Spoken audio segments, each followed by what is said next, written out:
That is why I'm so excited that Matt Rinaldi is joining us, because our caucus has just doubled. This lady actually got called the Godfather of Liberty.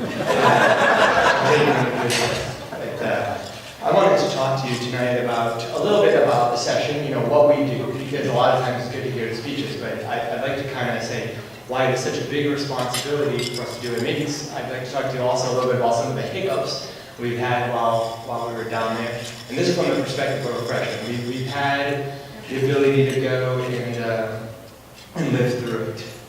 I like to say it that way, because it was very difficult. But then I also want to talk a little bit about why we need to support TJ. So the first time I actually even heard about TJ and Fabby was on my Facebook, these yellow and black signs that were all over, so I wore my yellow and black for TJ.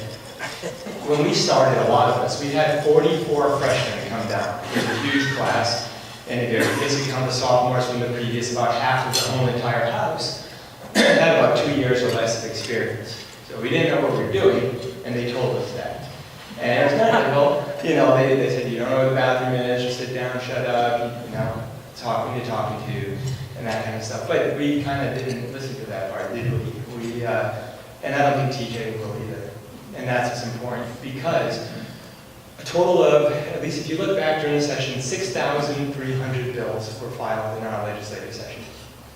We ended up having over 1,400 record votes, almost all of it in the last 2 weeks, it seemed. There's a period of local consent calendar where it's almost like an auction, right? You just start throwing out numbers of bills, there was no discussion, just 335, 468, you can just go up and you just start voting through all the bills. Probably don't want to see how the sausage is made, I think, in some cases. But when we go through, what we all came in is we heard from people from our district, and I know TJ is doing that, but he's doing a lot of block work. In fact, I think you went through my area. I missed it. But we like talking to people, and that's the difference between the reps, I think, who are successful and are doing a good job, and the reps who are just there waiting for their pension or waiting for their next paycheck. So, part of the job, the big part of the job, is we have about 175,000 constituents, okay? And they all have something to say. And it's important for us to listen to them, to go down, to vote. So during this past session, we ended up voting on a budget. It was a $200 billion budget. Pretty sure no one in here that could vote for it did vote for it. And we did it because of the process that it was done, but also just because of the size of the budget.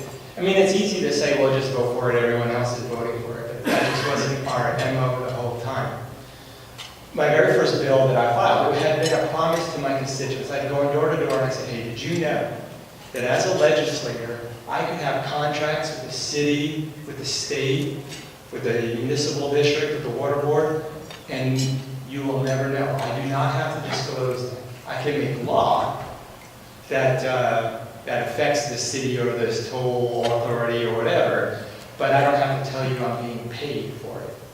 People are like, well, that's crazy. I'm like, that's all right. I'm going to go down and I'm going to fix it. I'm not even saying you don't have to take money from your city. I'm just saying it has to be disclosed. So I filed this bill, as any stupid freshman does, full of hope and excitement. And so I went to my very first committee meeting, and was totally psyched. I'm like, okay, everyone in my district wants me to stop conflicts of interest, right? I went out there, and I got vilified. I got attacked. I got people asking me if it was a vendetta against certain other people. It made the New York Times. That's how bad it was. And now the good news is one of the people who did that tried to run for office and he lost. And so paid back a little bit. But that's kind of what happens down in Austin. Part of the story that you don't get to see is that you have to work with 149 other members, and not 55 of them are Democrats. About half of the other Republicans tend to side with the other Democrats. And if you go down to Austin, and I'll tell you what it was last time, if you go down and you see these votes, you'll see the board come up. We tend to vote a lot no when we get the opportunity. And there's a lot of reasons to go and to vote no. We were able, Texas, what we managed to pass last session, we made pecan pie the state pie of Texas. Okay. But we weren't able to pass drug testing for welfare recipients. So you sit there and you're like, okay, you can't pass conflicts of interest, you can't do transparency. what exactly are we doing? And that's kind of the battle that we always constantly face any other time. But what I would say is that what we enjoyed doing was voting on principle. None of us came down there to say, I want to be number one on this scorecard, or I want to go and do this, or I want to do that. What we said is, we're going to vote the way that we told people we were going to vote, and we're going to let the chips fall where they may. And it turned out, our chips fell way different than everybody else's. When we started voting, what would happen is it goes up on boards, red and green and white. No one does white. Red means you're against it, green means you're for it.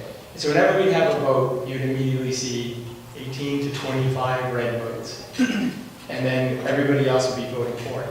But sometimes, they'd be like, oh no, someone's going to find out that we voted for the Democrats. And so they would slowly, you would just see the boards start changing as they all started to vote with us. And they looked so frustrated having to do that. We were going to have to vote conservative on this. Promise this other person. So I think we had an effect, a big effect, both in the conversation when it came to the budget. A lot of the conversation was, what can we do that'll get them us, to vote for it. But what we're missing, and what we need more of, is true conservatives to go down to Austin to vote on principle, not on scorecards, to vote on principle, not because they live in the same neighborhood as the previous state rep, to vote on principle, not because they own a bank, or they want to try and make some money in other conflicts. What we want to do is we want to vote for the things that really matter to Texans. I want to tell you another story. So I tried to pass a campus carry bill, the ability to go and have guns and get rid of some of these gun-free zones. And I'm just going to assume that TJ is going to be for this kind of stuff. But I want to tell you kind of what happened. So you go and you file this bill, and I'm filing. We're right next to UT, right, which is full of everybody who pretty much gets guns, it seems, at least right now. And they all showed up to the committee hearing. And just hundreds, overwhelmingly, mostly to oppose these campus carry bills.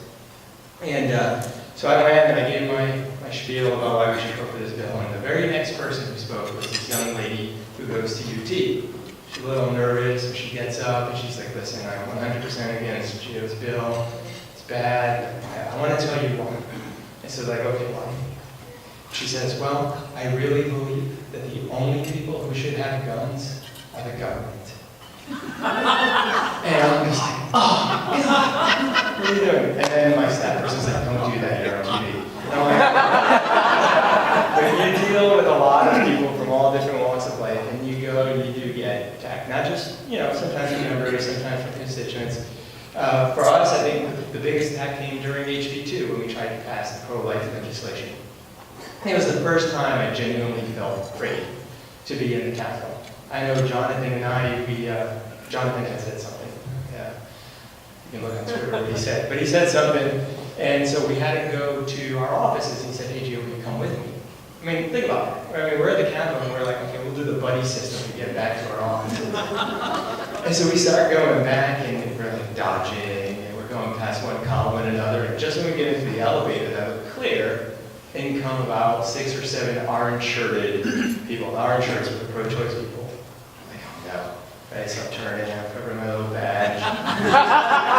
And he's carrying, so it's okay though. So I'm sitting there, and this lady just looks at me and she's like, I know who you guys are.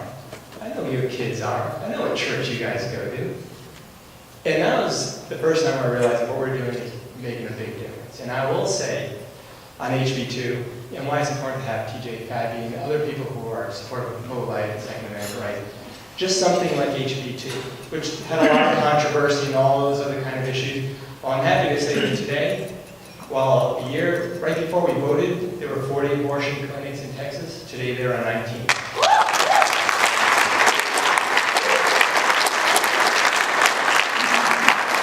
The abortion rate in Texas is the lowest since Roe v. Wade today, after we passed our legislation. So you're sending TJ Fabby there not just because he's got a really cool signs, which he does. Not just because he has an awesome name, which he does, but because we vote on things that are important, that save people's lives, that protect your liberty, and defend your life. So with that, thank you very much. I appreciate it.